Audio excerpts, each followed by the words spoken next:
დღევანდელი პოდკასტი იქნება განსხვავებული, იქიდან გამომდინარე, რომ მოგზავნით. ოკეი. იქიდან გამომდინარე, რომ ეს არის თქვენ დღეს გაიცნობთ ნინო მაღედანს როგორც სტუდია ინოვაციის ხელმძღვანელს და ადამიანს, რომელმაც 30 წლის წინ ინგლისური ენის სწავლება დაიწყო ინოვაციური მეთოდებით და სპექტაკლებით, რაც იმ პერიოდში საერთოდ არავინ არ აკეთებდა.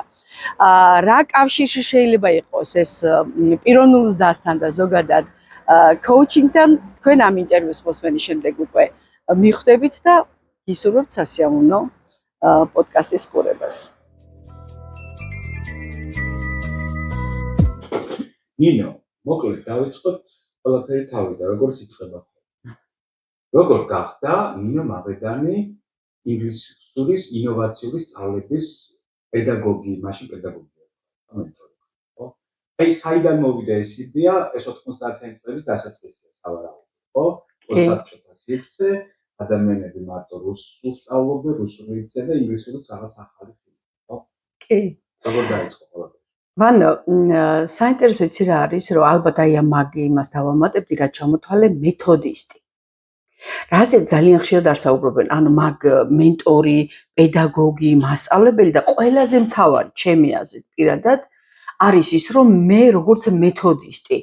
იმიტომ რომ წარმოიდგინე ხა ადამიანი, რომელმაც ბევრი იცის, მაგრამ მეთოდისტი არ არის.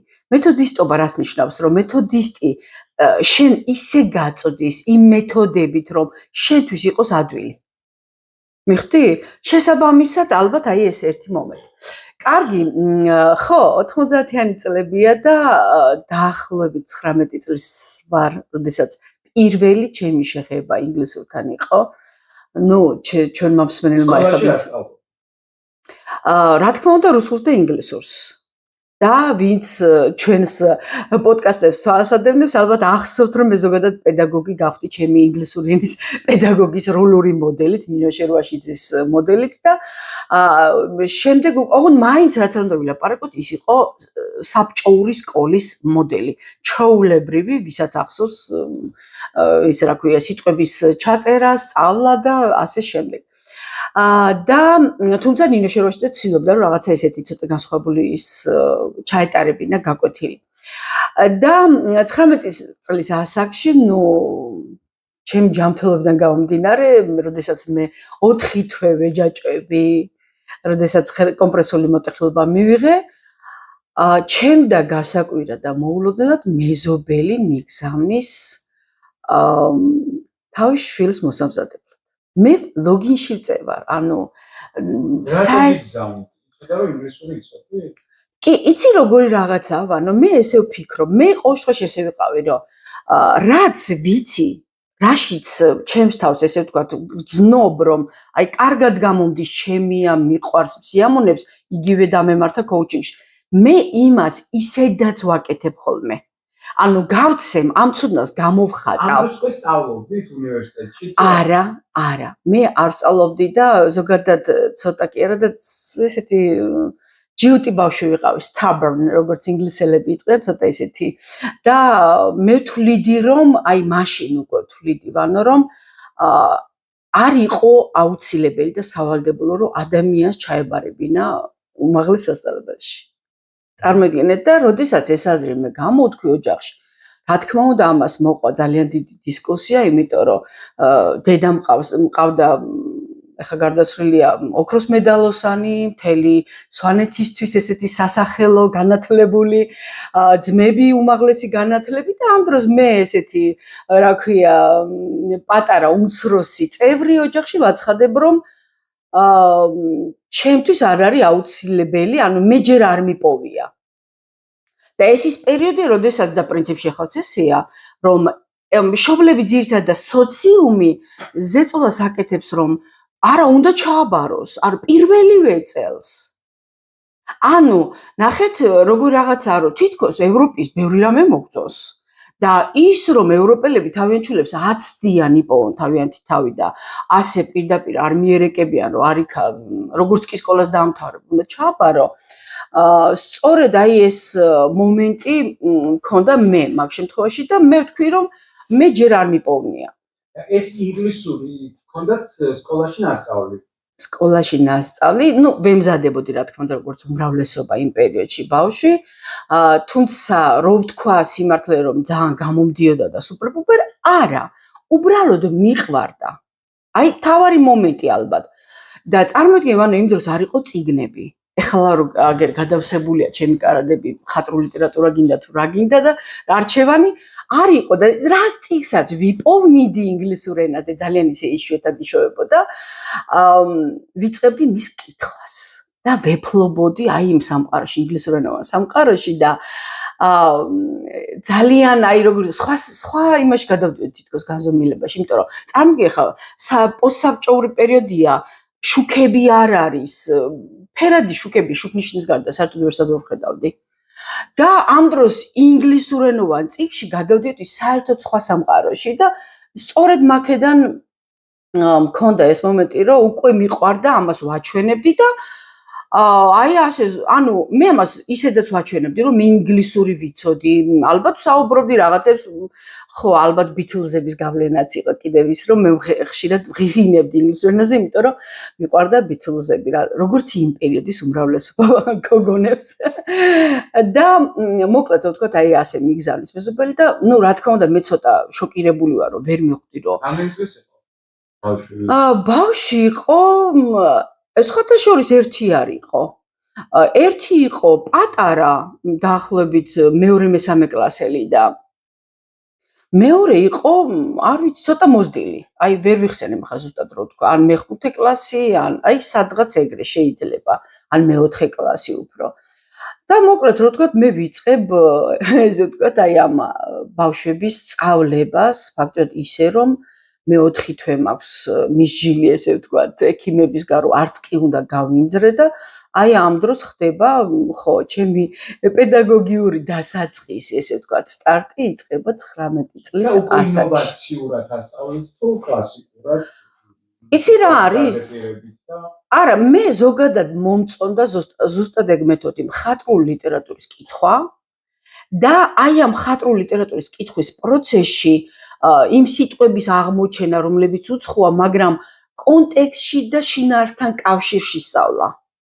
ანუ ჩემი ძირითადი, ესე ვთქვათ, დასაწყისი სტარტი იყო ზუსტად მაგითი, რომ ვცდილობდი, რომ აი სიტყვები ცალკე არ ყოფილიყო, რასაც ისწავლიდნენ, ყოფილიყო რაიმე წინადადებებთან მიბმული, მხატვრულ ლიტერატურასთან ხო აი გადასარევი და ხო, ეხლა ვხვდები, რომ ამის გარდა ჩემი ფსიქოლოგიური ცოდნა და ის რომ მე დღეს პიროვნურის კოუჩი მენტორი ვარ, ზუსტად მაშინ ვეჩანდა, იმიტომ რომ მე ჩემს პირველ მოსწავლებსაც კი ვუდგებოდი როგორც პიროვნებებს, მიუხედავად იმისა, რომ პატარები იყვნენ. და რა იყო აქ ინოვაცია, კონკრეტულად რო ვთქვა, თან აი არ გავავართ, ხო, ეს ხო ალბათ ბევრი არაკეთებდა. ამ შეიძლება საერთოდ. რა იყო ინოვაციური და წლების მერე დღეს რა არის ინოვაციური თქვენ სწავლებაში? კი, ჩემ სტუდიას ქვია სტუდია Innovation, ანუ სტუდია ინოვაცია. სხვათა შორის, როდესაც ამ სახელს ვარჩევდი, მახსოვს ერთ-ერთ ძალიან ჭკვიან ადამიანთან ერთად საუბრობდი და ვეკითხები, რომ დგავარ არჩევანის წინაშე მეთქი და ჩამოუთვალე სხვადასხვა სახელები, რომ აი ამ სახელებიდან. და მითხრა, რომ ნინო, რას აკეთებ შენ, რა ხდება შენ სტუდიაში? მე ვეუბნები, რომ ჩემ სტუდიაში ხდება ინგლისური ენის სწავლება თეატრებით, სპექტაკლებით, მხატვრული ლიტერატურით, პიროვნული ზრდით, ანუ სიტყვით გამოსვლას ვასწავლები მაგალითად ოღონდ ინგლისურ ენაზე და მითხრა, რომ პირდაპირ ინოვაციებიაო ეგო, შენ რა ჩამოთვალეო. ანუ ყველა შემთხვევაში innovation. და ზუსტად მაშინ გადავწყვიტე, ანუ ეს ვლაპარაკი სახელი, როგორც ესეთი 20-ში დაერქვა ჩემ სტუდიას. მანამდე იყო უბრალოდ Nino Teacher. რაც მე პირველმა ჩემმა მოსწავლეებმა შემარქვეს, ანუ და აი იმ პირველ მოსწავლეებს, ანუ შეხედავ ზუსტად შუაში ფოტოზე, კედელზე. თეთრ ფონზე რომ არიან, ეხლა ეს ბავშვები არიან უკვე 33 წლისები დაახლოებით და აი სწორედ ეს იყვნენ ის ბავშვები, ფაქტობრივად ვიზეც დაიტესტა ინოვაციური მეთოდები. და როგორ მიიღო საზოგადოებამ, ან ეს როგორ ეძებს ამ ინოვაციას? აი მოყავს შვილი, უნდა რომ ინგლისური სწავლოს და თქვენ აღვნიშნეთ, რომ რაღაცა თეატრალიზებული მეთოდით ვასწავლე, არ ვიცი, რაღაცა და გამოვაცხოთ რაღაცა. როდესაც ადამიანებს დღესაც კი აქვს რომ არა, უნდა დაიჭდეს ლექსიკონის სტრუქტურა გამოიწეროს და ასე შემდეგ. როგორ იღებს ამას შობელი ან თვითონ მოზადი დასრულებით სწავლება, ხო, ამეთქი. კი, ჩვენთან 5 წლიდან 55 წლამდე არის სუმცირე, თუმცა უფრო მეტი ასაკისაც მოყოლია. იცი რა, ანუ მოდი ჯერ პირველ რიგში ვახსენებ რა იყო ინოვატორული ჩემს მეთოდებში, ხო? აი ზუსტად აი ამ თაობამ, რომელიც პირველი, აი ესე ერთდროულად რომ ავიყვანე რამოდენიმე თაობა, რამოდენიმე ისა ბავშვი დაახლოებით იყო 20-25 მოსწავლე და მე ვუთხარი მათ, რომ თქვენ მხატვრულ ლიტერატურა, რომელსაც ჩვენ წავიკითხავთ მთელი წლის განმავლობაში, რომელსაც ჩვენ ვისწავლით, შემდეგ ეს დაუდგათ სცენაზე. თუმცა იმ პერიოდში მოგეხსენება, რომ რა სცენა არ არსებობდა. და ვიპოვე დაბადების დღეების ცენტრი, პირველი ცენტრი საქართველოში კი არა და რუსთავში, რომელიც გაიხსნა ერთი დიდი ოთახი. ანუ თვითონ სცენა როგორც ესეთი არ მუშაობდა. ძალიან დიდი ხნის წინანდელ ამბავს ვამბობ, 30 წლის წინანდელ ამბავს ვამბობ ფაქტურად თუ მეტი. და ამ ოთახში დავდგით მახსოვს Little Sparrow იყო ესეთი მულტფილმი გადმოვწერე, მახსოვს ინგლისურენოვანი მულტფილმი, იმიტომ რომ ის წიგნი არ არსებობდა და დაურიგე ეს როლები და აი ასე ერთ ოთახში ვისხედით, აქეთ იჯდნენ მშობლები, კაფის სტილში მოვაწყეთ და იქით ვიდექით ჩვენ, ანუ ერთ სივრცეში, არანაირი სცენა და მაქვს ეს სიტუაცია, იმიტომ დღეს თეატრი არ ეგეთი აბსოლუტურად გეთახვები. ანუ ფაქტურად მოვნახე მაინც ის გამოსავალი, რომ ერთ სივრცეში სინამდვილეში რომ სხვა დანიშნულება ქონდა იმ ოთახს და მახსოვს რომ აი ძალიან დიდი ემოცია გამოიწვია ჩემშიც, ბავშვებშიც, მშობლებშიც, იმიტომ რომ არ არსებობდა მაშინ ასეთი სივრცეები და აი აქედან დაიწყო. და ყოველი წლის ბოლოს ტრადიცია ჩაეყარა იმას, რომ წლის განმავლობაში, რასაც კითხულობდნენ ბავშვები, ანუ მხატვრულ ლიტერატურას ვიძახი, იქ ხდებოდა როლების დამუშავება, პერსონაჟების განხილვა ინგლისურ ენაზე და ყოველ წლის ბოლოს ჩვენ თამაშობდით უკვე მე როდესაც გამოჩნდა უკვე თეატრები რუსთავში და ამუშავდა ესე ვთქვათ და გაცოცხლდა თეატრი, უკვე ჩვენ გადავინაცვლეთ თეატრების სცენაზე და ყოველი წლის ბოლოს დგავდით ერთ სპექტაკლს სცენაზე. და ქონდა ესეთი რიტუალი იმ პერიოდში განსაკუთრებით, ანუ არ იყო მიღებული, აი ესეც ინოვაცია იყო. სკოლის ექსკურსიებზე ყოველთვის შობელი მიყვებოდა ბავშვს. თუ გახსოვს, ალბათ ჩემს ბავშვობაში ეგრე იყო. ჩემს თანაც ესე იყო. ჩვენ ვიყავით პირველები, რომლებმაც, ანუ მე კონკრეტულად, ესე ვთქვათ, მივაწოდე მშობლი, იმიტომ რომ ბავშვებმა მთხოვეს. ანუ მათ ენატრებოდათ სივრცე, სადაც ისინი აღმოჩნდებოდნენ მშობლის გარეშე ჩემთან ერთად. და ჩვენ ტრადიცია ზუსტად აი ასე ჩამოვაყალიბეთ, ანუ რომ ყოველი სპექტაკლის შემდეგ, როდესაც ჩვენ გამოვიცვლიდით, იმ აპლოდისმენტებს მივიღებდით, გამოვიცვლიდით და მივდიოდით ექსკურსიაზე მარტოები. და აი ამ ექსკურსიის შემდეგ, რა თქმა უნდა, იქ რაღაც წვეულებაც იმართებოდა, თამაშობდით და ეს იყო, აი, როგორ გითხრა, ძალიან პრივატული შეგრძნება ბავშვებს, ძალიან უხაროდათ, რომ ისინი დიდებად გრძნობდნენ თავს. ეს კარგია და გავხდე, მაგრამ ნახეთ თქვენ ამბობთ, რომ მხატვრულ ლიტერატურას ვიწყობთ. მე მოვდივარ თქვენთან სტუდიაში. საერთოდ არ ვიცი ინგლისური. მხატვრულ ლიტერატურას ვერ წავიკითხავ. იმიტომ რომ საერთოდ არ ვიცი. ამბაინც არ ვიცი. ვერაც არ ვიცი. როგორ უნდა მასწავლოთ ინოვაციას? თუმცა წაიკითხოთ და მე მოგისმინო, თუ აი როგორ ხდება ეს მეთოდი რო გამაგებია. ვანო, რაღაცა ერთი ესეთი გაკვალული გზა მე არ მაქვს. იმიტომ რომ აი მაგალითად, აი ამ წუთას, აი ამ წინა კვირას მოვიდა ორი ახალგაზრდა მამაკაცი, რომელიც იყვნენ მანამდე საქართველოს გარეთ, რაღაც პრობლემების გამო იყვნენ ემიგრაციაში, დაბრუნდნენ და ეხლა სასწაული აქვთ ინგლისური ენა, რომ შემდგომ როცა დაბრუნდებიან, მათ ეს ენა სჭირდებათ კომუნიკაციისთვის. მე რომ მათ ეხლა შევთავაზო ის რაღაცა პროგრამა, რომელიც აქ ძალიან ბევრი პროგრამები მაქვს და რომელიც ყველაზე ისე ჩემთვის კომფორტული ან მორგებულია, ეს არ იქნება სწორი. იმიტომ რომ მე მაშინვე ავირჩიებ, ანუ ძალიან ისეთ რაღაცას ვიტყვი, მაგრამ მე მასებისთვის არ ვარ. მე ვარ ინდივიდუალებისთვის. და ამიტომ არის რომ მე ჩემ სტუდიაში სასწავლო პროგრამაში ვერ ვიყვან ჯგუფებს. ვერ კი არა, უბრალოდ არ ვიყვან. ერთ ადამიანს. არა, ერთი არა, შეიძლება ორი იყოს, მაგრამ აი იმ ორზე მორგებული პროგრამა. მე თუ არ ვიცი საერთოდ. კი, აი ზუსტად. და აი ეხლა ზუსტად მაგალითად ეხლა აი ამ ბიჭებთან დავიწყეთ, რა თქმა უნდა, ანბანით, მაგრამ მაგის გარდა რომ ანბანს სწავლობთ, წინადადებები, რომ მე დავიჭირე თემა, რომელიც მათ აინტერესებთ. და რა ვქენი ნახევ, დავიწყე ანბანი, რაც სინამდვილეში უნდა დაიწყოს ადამიანმა და ამის გარდა წინადადებები, რომელიც მათ თვითშეფასებას აუმაღლებდა, ის წინადადებები ვასწავლე, ჯერ კითხვა არ იციანაღოთ. ოღონდ ვავარჯიშე აქ. ნახე ორი რაღაცა შეერწყა ამ პროგრამაში ახლა. ანბანის სწავლა კლასიკური გზა თითქოს და მეორე ისა ფრაზები, მაგალითად how are you bro და რაღაც ეგეთი და ის რაც მათ იმ ქვეყანაში სჭირდებოდათ და ვერ ამბობდნენ. თუნდაც მოკითხვის დონეზე, მიხვდი და ისეთი აენთოთ თვალები, რომ მიხვდი რომ ეს ის არის, ეს ორი ერთად უნდა შევთავაზო. ამიტომ, როდესაც შენ ჩემი მოსწავლე თუ გახდები, მე შენზე მორგებულ პროგრამას შემოგთავაზებ. მე არ შემოგთავაზებ, შენ როგორც პიროვნებას, რომ ცოტათი შეგაფასებ, ხა მე გიცნობ და არ გამიჭირდება მაგის გაკეთება, შენთვის საინტერესო თემატიკას მოგაწვი. გრამატიკას თუ სწავლობენ ინოვაცია. კლასიკურად აი დროებს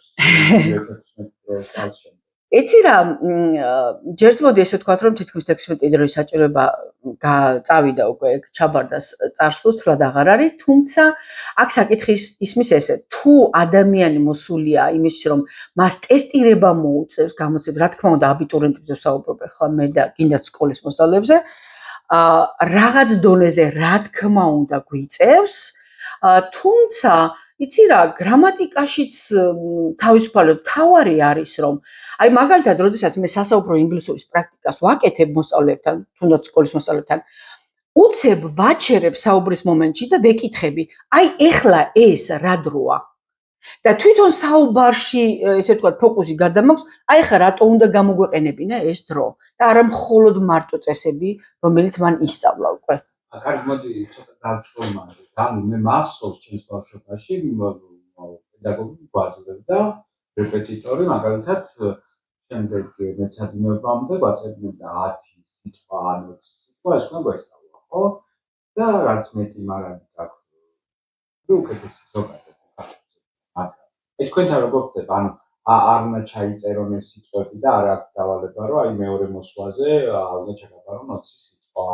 ასე შემდეგ, თუ როგორ ხდება აი ამის სწავლა, ლექსიკის როგორ აგროვება ლექსიკი? ძალიან ხშირად რეკლამებში გვესმის ესეთი რამე. თქვენ არ მოგიწევთ სიტყვების სწავლა სახლში. თქვენ არ გექნება დავალება.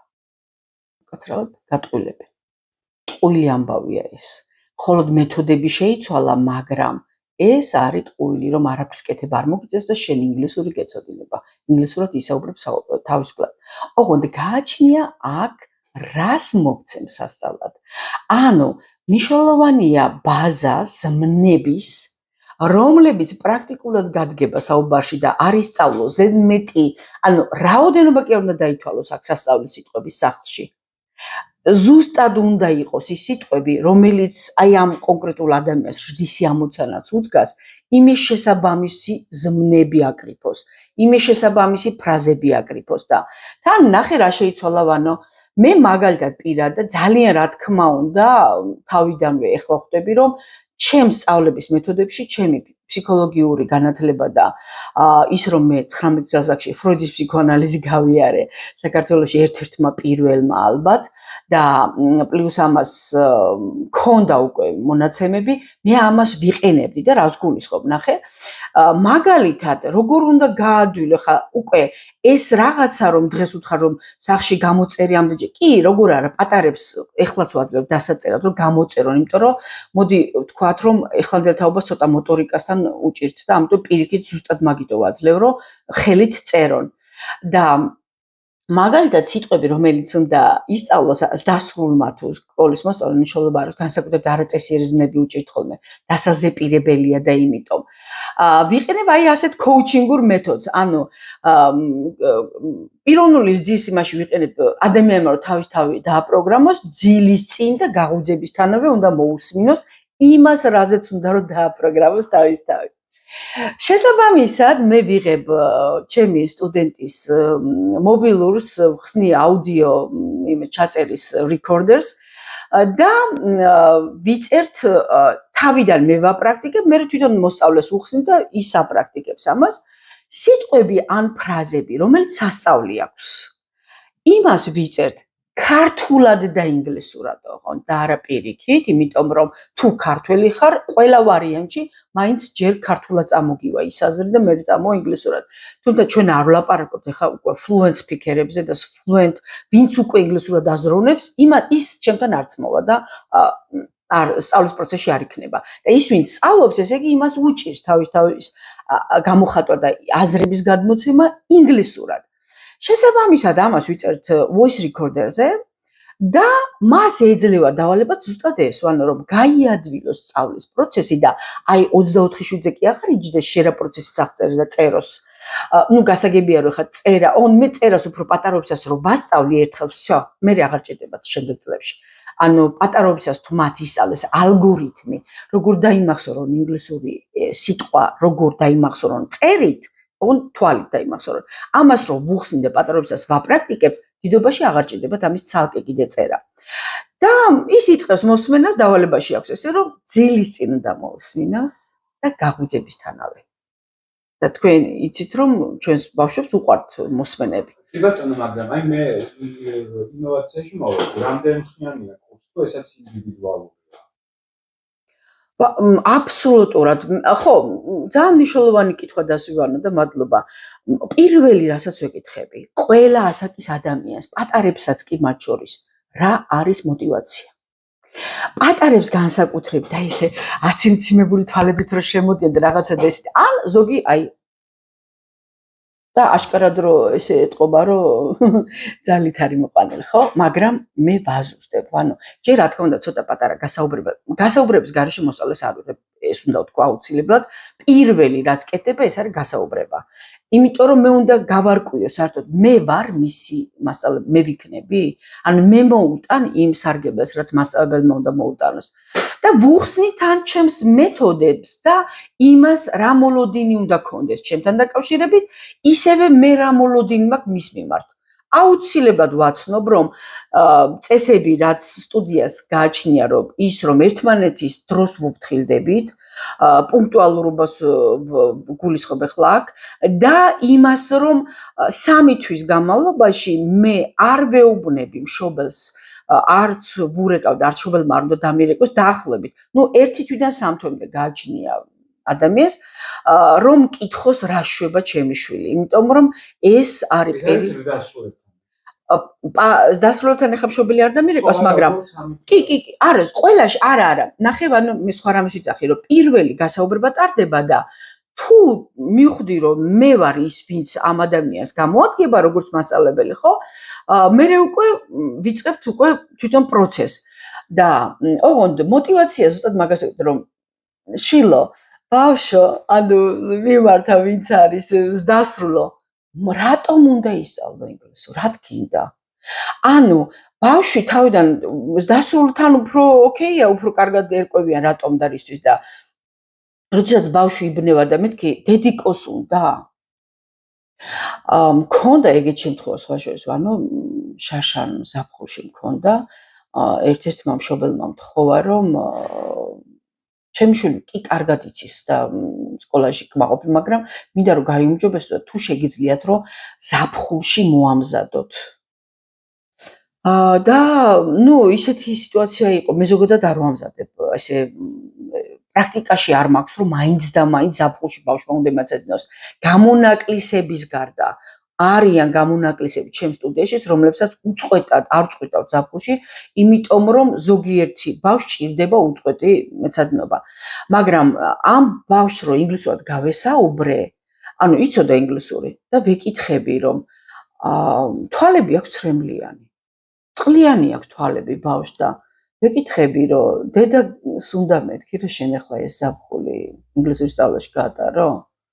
და კიო დამეთანხმა და მივხვდი რომ მე იმას ვერ ვასწავლედი, ბანო.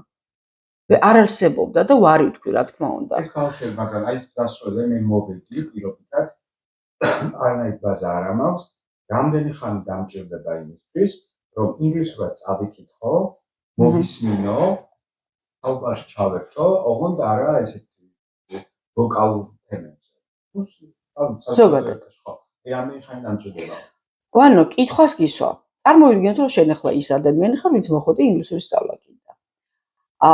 რამდენი დრო, ჯერ უნდა კითხვა აუცილებლად, რომ შენი სამსახური რა არის, აუცილებლად კითხავდი და რამდენი დრო შეგიძლია დაუთმო ინგლისურის სწავლას? ის განმავლობაში? დღის განმავლობაში. იმიტომ რომ ინგლისურს უხდება, ზოგადად უცხოენას უხდება, ცოტ-ცოტა და ხშირ-ხშირად და არა ისა რა ქვია, შაბათ-კვირას დავჯექი და 2 საათი დავახალი ტვინი წიგნებს. არა, ეს არ მუშაობს. უფრო უხდება გადანაწილება და პირველი ვარკვევ ამას. თუ მე ანუ პასუხი ვერ მივიღე და დრო არ, მაშინ არც მოგკიდებ ხელს და ჩემ რესურს არ დავხარჯავ, იმიტომ რომ თუ შენ მეუბნები რომ მე აი დასვენების დროც კი არა მაქვს, ვერსად ვერ იმას ვქენი, ტაიმ-აუტსაც კი ვერ ვიღებ დღის განმავლობაში, coffee break-იც კი არა მაქვს, მაშინ არა. აბა მე რანაირად ანუ, მაგრამ თუ მეუბნება ადამიანი რომ მე თუნდაც დღეში შემიძლია 15-20 წუთი გამოვყო, ოღონდ ყოველ დღე. ანუ აი აქ ყველაზე მთავარი ეგ არის. ყოველ დღე თუ შენ შეგიძლია 15-20 წუთი სუმცირეს ლაპარაკობ ოღონდ, ნუ ოკეია, შვენიერია 30, ნახევარი საათი მაინც თუ გაქვს დღეში რომელიც შეგიძლია გამოვყო ის ნახევარი საათი. და შემდეგ თუ ამაზე თანხმდებით რომ გააქვს დრო რომ 30 წუთი გამოვყო დღეში ინგლისურს, მაგის შემდეგ უკვე აუცილებლად კითხავ რა არის შენი мотиваცია. ნახე, როდესაც мотиваციას დასრული ადამიანისთვის ხდება, მაგალითად, მქონდა ერთ-ერთი ფარმაცევტული კომპანიის წარმომადგენელი ერთ-ერთი თანამდებობის პირი იყო ქალბატონი და ხელმძღვანელად დაუნიშნეს ინგლისურენოვანი ხელმძღვანელი და მას უწევდა რა თქმა უნდა თათბირებზე და შეხვედრებზე ინგლისურად უნდა ესაუბრა, უნდა გაეგო მისი ნათქვამი, თან ის იყო პოლონელი თუ რაღაცა ისა და აქცენტით ლაპარაკობდა თან ძალიან ისეთი რთული აქცენტით და ფაქტიურად ეს ადამიანი კუთხეში მომწყდეული იყო. ანუ მიხვდი ხო როგორი мотиваციით მოვიდა და თან სამსახურის მე როდესაც აი მთელი დღე რომ იმუშავა და იქიდან რომ მოდიოდა გაკვეთილზე ამ შემთხვევაში რა თქმა უნდა, ვანო რეზულტატი დგება ძალიან ცოტა, მინიმალური. იმიტომ რომ ერთი რომ ადამიანს თვითონ კი არ ქონდა мотиваცია და ვერც კი ხედავს, მიხვდი? ანუ ის იძულებულია და თან თუ ის ვერ იტანს იმ ადამიანს, ვის გამოც ამის კეთება უწევს, იცი რამდენი ნიუანსია, რომელიც განაპირობებს როგორ რეზულტატს დადებ და რამდენ ხანში.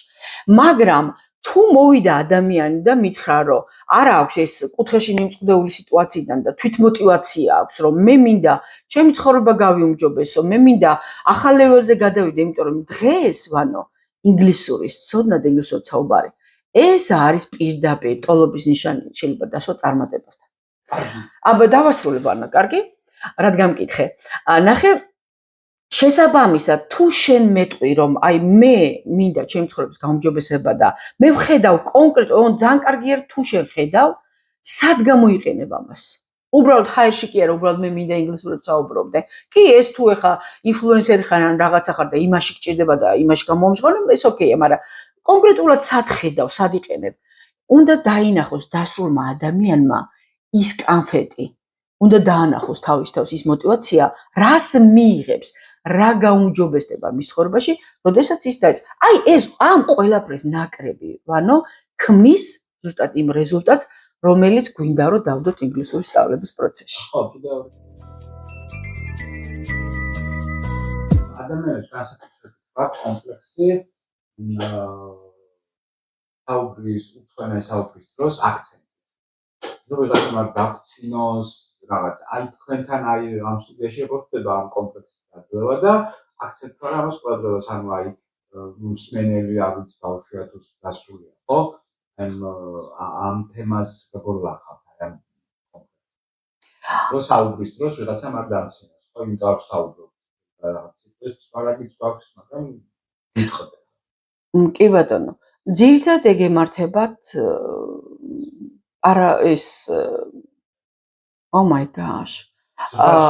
დასრულებსაც ემართებათ, პატარებსაც ემართებათ, ოღონდ პერფექციონიზმით გატაცებულ ადამიანებს, პერფექციონისტებს ემართება ძალიან ხშირად, იმიტომ რომ მათ ეშინიათ შეცდომის დაშვების. და მე ხშირად ვიმეორებ ამ ფრაზას, რომ შეცდომები მოსვლა, შეცდომები დასაშვებია, იმიტომ რომ სწავლის პროცესში ესეთი. რა თქმა უნდა, ყველაზე კარგ რეზულტატს სხვათა შორის დებენ ის ადამიანები, ვისაც არ ეშინიათ შეცდომის დაშვების და იწყებენ ლაპარაკს იმითი, რაც სიტყვების მარაგი აქვთ. სხვა ერთ-ერთი ინსტრუმენტი სხვათა შორის, რომელსაც მე ვიყენებ კონკრეტულად, აი ეს ბარათებია, რომელსაც მე ვიყენებ, ზუსტად მაგუნარის განსავითარებლად და გადასალახად. ჩვენ ვიცით, რომ თამაშებით, ანუ ის რაც მე 30 წლის წინ პირველმა დავიწყე საქართველოში, რომ ინგლისურ ენას ხატრულ ლიტერატურა და სპექტაკლებით ვასწავლედი და თამაშებით ვასწავლედი და თან მაშინ თამაშები არ არსებობდა, სად იყო, არც ინტერნეტი არ იყო და გამახსენდა, რომ ჩემი ბავშვობის თამაში იყო ეგრეთ წოდებული ნამიოკობანა და ეს ნამიოკობანა მაშინ 30 წლის წინ გადავაკეთე ინგლისურად და ბავშვებს ერთმანეთთან ამას ვათამაშებდი ინგლისურად ოღონდ. ანუ აი მაგალითად თუნდაც ახლა ეს რომ ავიღოთ სიტყვაზე ვიძახი, აი ხა ბარათები მაგალითად, ხო? დაასახელე სამი სპორტი, სადაც ბორბლებია. ხო? და თითქოს ადამიანი ანუ ეს არის ქართულად და არა, ინგლისურად არის, რა თქმა უნდა, ინგლისურად არის. ანუ როგორ ხდება აი ეს პროცესი როგორ არის? ნახე, ყველა გაკვეთილის ბოლოს 15 წუთი არის თამაშის. ეს რამდენი წუთიანია გაკვეთილი? 1 საათიანი. ანუ 45 წუთი არის სრულიად საკმარისი ადამიანის კონცენტრაცია ზოგადად რაც არ უნდა ვთქვათ, ძალიან სწორი მიდგომა იყო. 45 წუთი ძალიან კარგად ინარჩუნებს, თუმცა სკრინეიჯერებს ეგეც უჭერთ, რა თქმა უნდა და ამის გამო მე მიწევს გაკვეთილი დავყო მრავალფეროვნებებად, იმიტომ რომ ეს არის სკრინეიჯერები და ამათან არ შეიძლება 45 წუთი ერთი იგივე აკეთო. და სულ ცვლი რაღაც იმებს მოვლენებს, ხო? უცებ შეიძლება ჩაურთო ეკრანი და ეკრანზე რაღაცა გავაკეთებინო, მე აქ გადმოვატანო ყურადღება რომ, იმიტომ რომ მათ არ უნდა მოიწყინონ და ეს ერთფეროვანი არ უნდა იყოს და ბოლო 45 წუთი არის სწორედ აი ასეთი თამაშების, აი ასეთი ესე ვთქვათ, ბარათების, აი თუნდაც აი ესეთი ბარათების, მაგალითად, Apple Watch-ი, ხო? და შენ შეგხვდა ეს ასახსნელად სიტყვას. ანუ ამოვიღებ ბარათს. ხო, ბარათები ლაგდება. კი, ვისაც რა შეხვდება და იწყებს ახსნას და მისი მიზანია რომ მე მიმახვედროს და იქ ყოფი ყველა სხვა ბავშვსაც მიახვედროს რა არის ეს. ის იწყებს რომ ეს არის საჭმელი, ეს არის ხილი, რომ უმეტესად წითელი, ყვითელი და მწვანეა. თუ ეს სიტყვები არ ვიცი როგორ უნდა. მიუბრუნდები მაგას ძალიან მნიშვნელოვანია და ხო, ოკეი, პრინციპში აქვე ვიტყვი. მაგ შემთხვევაში თავიდან ვაპრაქტიკებთ ქართულად, იმიტომ რომ ზოგადად ეს უნარი უნდა განუვითარდეს, რომ მან ისწავლოს როგორ ახსნას დასრულებშიც. არა. მაგ უნარი რომ ახსნა ძალიან მართლაც, მაგრამ არ ვიცი. ოკეი, ეხლა ნახე რა ხდება, უკვე ცოტა, აი სულ ოდნავ სიტყვებიც აკრიფო, უკვე დავუშვათ ფერები იცი, ხო? ან დასახელება რაღაცის სიტყვაზე. შენ გეძლევა საშუალება რომ ქართულად და ინგლისურად ახსნა. ის სიტყვა წამოვა, ნელ-ნელა წამოვა ის სიტყვები, რაც უკვე ისწავლე, ცოტათი იტყვი იმას ინგლისურად, რაც იცი, რაც არ იცი ქართულად და მე ნელ-ნელა მატულობს ის ინგლისურ სიტყვები და მე მთლიანად ინგლისურად იწყებ. რა მიზანი აქვს ამას, ამ თამაშს? ერთ-ერთ თამაში ვიძახი. ამეთი ეჩვევა ადამიანის ტვინი, იმიტომ რომ ჩვენ ზოგადად როგორ ვართ მოწყობილები. რაღაცის თქმა რო გვინდა, აი დავუშვათ უცხოელს გადავაწყდით სადღაც და გვინდა რომ ინგლისურად ვესაუბროთ და იწყება ასეთი ისა რა ქვია, რომ დავიწყე წინადადება და ვჩერდები, იმიტომ რომ ის სიტყვა არ მახსოვს. აი ახლა რისი გაგრძელებაც მინდა. და ამის გამო რომ ვჩერდები, ფაქტიურად მუნჯდები და წყვიტავ კომუნიკაციას, რის შემდეგაც კიდევ უფრო მყარდება იმ ადამიანში იმის შეგრძნება, რომ მე ვერ ვლაპარაკობ. და ამ დროს ეს თამაში ეხმარებას დასრულსაც და პატარასაც, რომ ნებისმიერი სიტყვა შეუძლებელია ვინმემ დაიბრალოს და თქვას, რომ ყველა ინგლისური სიტყვა ვიცი. შენ რა ყველა ქართული სიტყვა იცი? ხო შეუძლებელია. ამიტომ ამით ისწავლობ, რომ შენი მიზანი ხო ის არის, რომ კომუნიკაცია შედგეს. ადამიანი მიახვედრო რისი თქმა გინდა. შესაბამისად ამით ისწავლობ ნებისმიერი მოვლენის, ნებისმიერი სიტუაციის ახსნას. კარგი და ბოლოს შეგვიძლია და სპეციალური პროგრამა ინოვაციური ბიზნესმენი. ხო არის უცებური. კი ბატონო, ხო, ერთ-ერთი ის, რომელიც ახლა აუცილებლად უნდა აღვნიშნო, ანუ ზუსტად წელს არის ეს პერიოდი ჩემს ცხოვრებაში, როდესაც თქვი, რომ ოკეი, 30 წლის განმავლობაში ნინო მაღედანი იყო ინოვაციების გენერატორი, ესე ვთქვა და აი ამ მთელი 30 წლის განმავლობაში ძალიან საინტერესო და ინოვაციურ მეთოდებს თავაზობდა. ეს იყო უკვე და ძალიან კარგადაც იმუშავა. თუმცა შეუძლებელია რომ არ ვაღიერთო ჩვენ საერთოდ სხვა ერაში ვართ უკვე. და ეს ერა უკვე სხვა მოცემულობას კარნახობს და სხვა წესებს. შესაბამისად ზუსტად წელს დავიწყე ახალი პროგრამების შექმნა იმ ადამიანებისთვის, ბიზნესმენებისთვის, ემიგრანტებისთვის, დასრულებისთვის აქაც და პატარებისთვისაც, რომელიც უადვილებს, ანუ თვითონ პროგრამა მორგებულია, რომ იმ ადამიანმა იმ 1 საათის განმავლობაში თვითონ ილაპარაკოს და არა მე. აი ისე არის აწყობილი, ოღონდ ეს ახლა სასტარტო რეჟიმშია, ვანო ეს პროგრამა, ანუ დაიტესტა და ტესტირებას გადის ჩემს სტუდენტებში და ვაპრაქტიკებთ ესე ვთქვათ, საბოლოო სახეს მიიღებს უკვე ამ ზაფხულს და შესაბამისად ივნისის თვიდან უკვე ჩვენ აბსოლუტურად სტუდია ინოვაცია ძალიან ინოვატორ პროგრამებს შესთავაზებს იმიგრანტებსაც, თემატურს, რაც თავარია, ძალიან ლოკალურს და ძალიან ეს იქნება ექიმებისთვის, ბანკირებისთვის, მომლელებისთვის, ყველა თემატიკის ადამიანისთვის, გაცნობის მსურველთათვის. ძალიან ხშირად მესმის ეგ, რომ ადამიანები, რომლებსაც გაცნობა უნდათ ვიღაცის და კომუნიკაცია უნდათ ქალებს და კაცებზე ვსაუბრობ. ხა მე გასაგებია Google Translate-ს გამოიყენ. გასაგებია დღეს ხელოვნური ინტელექტის ერაში ვარ და არ არის ეს რთული, თუმცა მოდი ახლა ვთქვათ, ადამიანური ფაქტორი არსად არ წასულა. მაინც უნდათ იმ ადამიანებს, რომ თავისი ემოცია გამოხატონ თვითონ და არა დაგუგლონ და იმან უთხრას, ხო? შესაბამისად, აი ასეთი ინოვატორული პროგრამა ჩაეშვება ივნისის თვეში, რომელიც უკვე შექმნილია, მხოლოდ დაპრაქტიკების პროცესს გადის ახლა და ესეთი სრულყოფილი ფორმით იქნება სხვადასხვა ასაკის ადამიანისთვის. კარგი და ბოლოს, აი რეზუმე გავაკეთებ, ესე იგი, ვის შეუძლია ჩამოვთავაზოთ კონკრეტულად ინოვაციაში მისვლა, როგორ ხდება თქვენთან დაკავშირება და რამდენი ხანია საჭირო მინიმალური დრო? მოდი სკოლის მოსწავლეები დავიწყებ. სკოლის მოსწავლეები, რომლებსაც უნდათ სექტემბერში ჩემთან მოხვდნენ, ისინი უმეტეს შემთხვევაში, ვინც იცნობს ჩემს სტუდიას, უმეტეს შემთხვევაში ეწერებიან ახლა და ადგილს იკავებენ. იშვიათად რომ მე აგვისტოში მქონდეს ადგილი, იშვიათად. იმიტომ კიდევ ერთხელ აღვნიშნავ, მე ვმუშაობ ინდივიდებთან, მე არ ვმუშაობ ჯგუფებთან. მე ჩემი სახით მშობელი და ის მოსწავლე ღებულობს ბევრი ერთში, არ ვიტყვი 2 ერთში, იმიტომ რომ ის ჩემი ფსიქოლოგიური ცოდნა, კოუჩინგური და ინგლისურის და მეთოდისტობა, ყველაფერი აი ამას ღებულობს full package რო იტყვიან, სრულ იმას პაკეტს.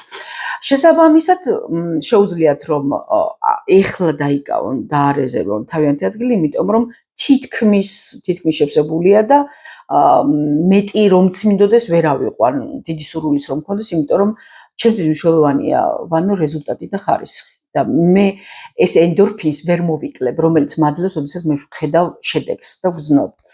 ოკეი, არის რა თქმა უნდა ეს სკოლის მოსწავლეები თქვი, აბიტურიენტები, ვისაც ინდივიდუალური მიდგომები სჭირდებათ, მხოლოდ იმ აბიტურიენტებისთვის ვარ მე და ისინი რა თქმა უნდა ახლა იკავებენ უკვე არეზერვებენ თავიანთ ადგილს. ასევე ამ ზაფხულს კონკრეტულად ექნებათ ჩემს პროგრამებში მონაწილეობის საშუალება ემიგრანტებს, ემიგრაციაში მყოფ ადამიანებს ონლაინ ძალიან ბევრი პროდუქტი ჩაეშვება, ჩემი ინოვატორული, უკვე ჩაშვებულია, იმიტომ რომ ესპანეთში და ამერიკაში მაქვს უკვე ეს პროგრამები ჩაშვებული და საკმაოდ წარმატებით, ანუ გულისხმობ აი მაგალითად ჩვენი ქართველების შვილები, რომლებსაც ინგლისური უჭირთ, იმიტომ რომ იმ სკოლაში დაუშვათ ესპანურენოვანი მასწავლებელი ხსნის, გერმანულენოვანი მასწავლებელი ხსნის და ვერ იგებს ბავშვი და ამის გამო აქვს ძალიან განიცდის, რომ დაბალი თვითშეფასება აქვს, მოკლედ, ხო, რომ სხვა ბავშვები იგებენ, ესპანელები დაუშვათ და გერმანელები და თვითონ ვერ იგებს. არა და ემიგრაციაში წავიდა ოჯახი, ხო? აი სწორედ ამ ბავშვებისთვისაც, ამ ოჯახებისთვის, რომლებსაც უნდათ რომ თავიანთმა შვილმა მოაძლიეროს, რა თქმა უნდა, სკოლის მასალაც და ზოგადად ინგლისურენოვანი გახდეს, ესე ვთქვათ, fluent speaker-ი, მაგათვის არის ჩემი პროგრამები ვანო და რა თქმა უნდა არის იმ დასრული ადამიანებისთვისაც საქართველოშიც და საქართველოს ფარგლებს გარეთაც, ვისაც უნდა რომ აპრაქტიკოს თავისი ინგლისური ჩემთან, ისე რომ მთლიანი 1 საათი ისაუბრობდეს, მას ეთმობოდეს, ანუ ნახე როგორ რაღაცა უმეტეს შემთხვევაში სასაუბრო ინგლისური ჯგუფები კეთდება. რას იწვევს ეს ვანო ნახე, რომ იმ ჯგუფში ვიღაცა ყველა შემთხვევაში ან შენზე ნაკლები დონის არის, ან შენზე მაღალი. შენ გიწევს ყოველთვის რომ მოერგო, რაღაცაში დაბლა დაწიო შენი თავი, რაღაცაში ცუდად იგრძნო თავი, რომ ის ნამეტანი კარგად ფლობს და შენ ვერ მიხვდი? და ინდივიდუალური მიდგომები სწორედ მაგას გაძლევს, რომ შენ ხარ იქ, სადაც უნდა იყო და შენი ტემპით მიდიხარ. ამიტომ აი ასეთი ადამიანებისთვის არის ჩემი პროგრამები.